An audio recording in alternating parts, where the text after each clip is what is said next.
It's Wes Gillingham, Wesgillingham, and I'm the program director at Catskill Mountain Keeper. All right.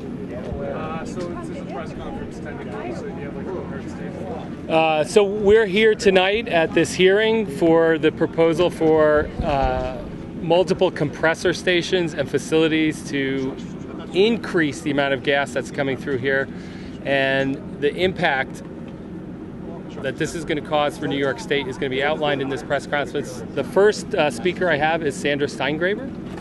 Yo, Sandra! My name is Sandra Steingraber, Sandra Steingraber. I'm a PhD biologist, and my field of study is environmental health. So I'm here today out of deep concern about the health impacts of the plan for all of New York, but particularly here in Georgetown. Compressor stations are inherently polluting industries, and the kind of pollution that they release is known to cause chronic health problems, including increased stroke risk, increased heart attack, small for babies, and impacts on childhood asthma. All of these are very expensive problems that will increase the medical costs of the people here in the community. And it's apparent to me as I was driving into this valley, there's a unique geology here. What we need is a health impact assessment to determine how many people will be affected and what those effects will be before you can call something an environmental and economic development plan. You need to know what the costs are, and that's not possible to do without a health impact assessment, which must be part of this process. Thanks, and with that I'll turn it back over to Wes. Ruth Ann? Thank you. I'm Ruth Ann Stone, RUTHANNE,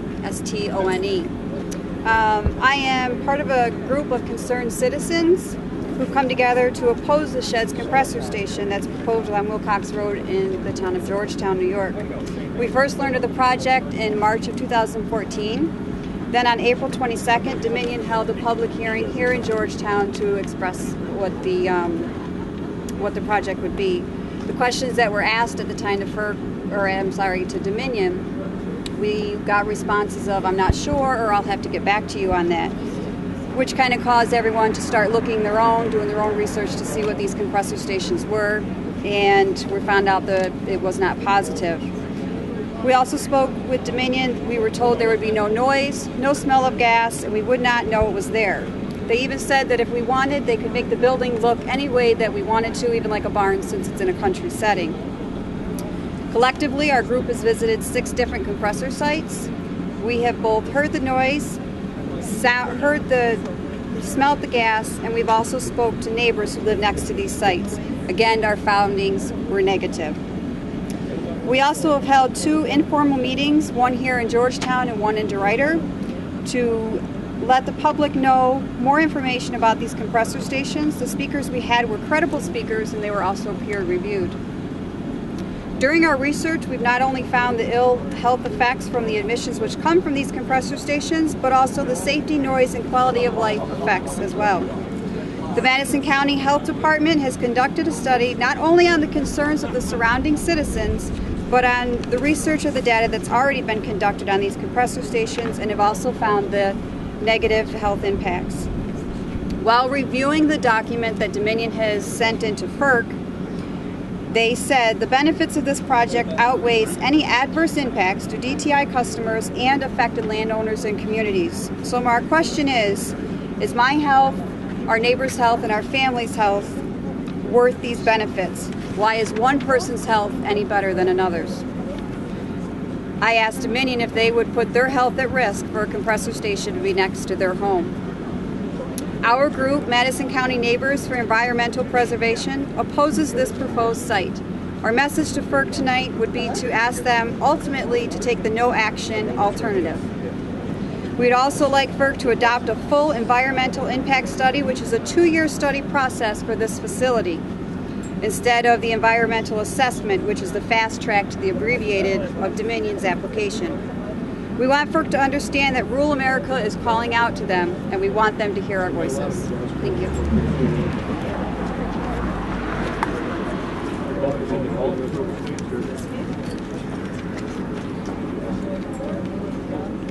Good evening. My name is Nicole Dillingham. I live in Springfield, about 10 miles from the Brookman's Corner expansion of the compressor station, which is being proposed and scoped tonight. I'm also board president of Otsego 2000. I am an attorney as well. I'm concerned tonight about the legal procedures that should be followed by FERC and probably are not being fully followed yet, and I hope to persuade them to look at it more closely.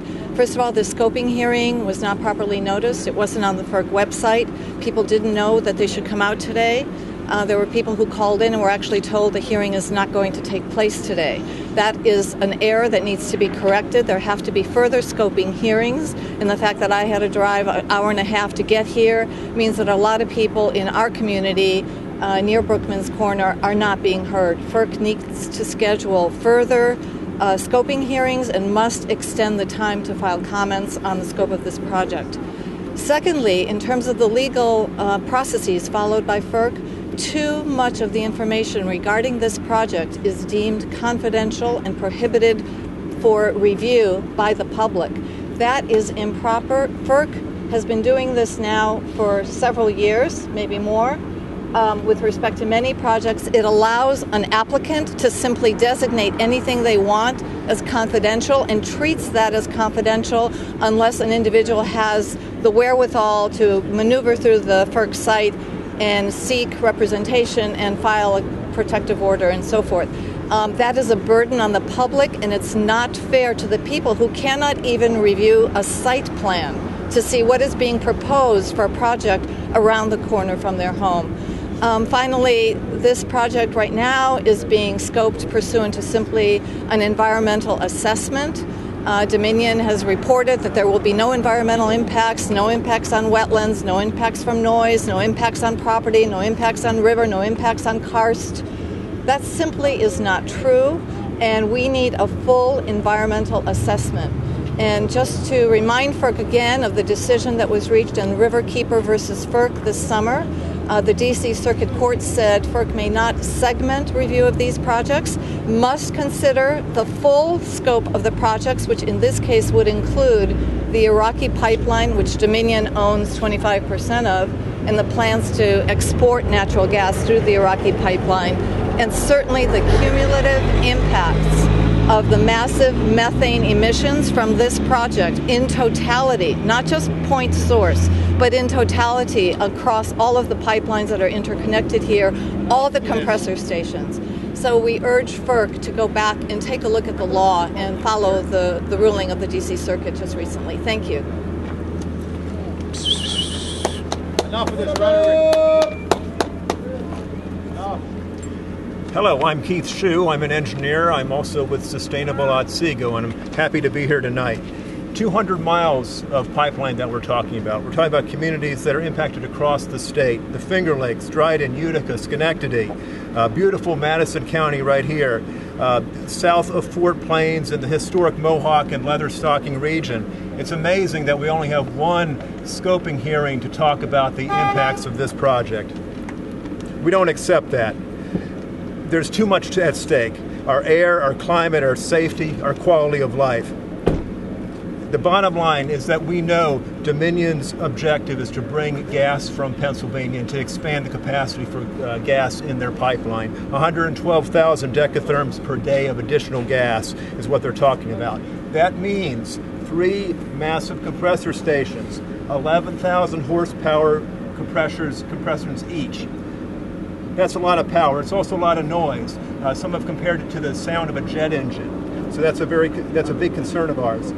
It's really ironic that the gas industry tries to portray fracked gas as clean energy because 2 of these compressor stations would pump 54,000 tons of greenhouse gas into the air every year. And one of them, just outside Otsego County, would pump 96,000 tons of greenhouse gas into the air annually.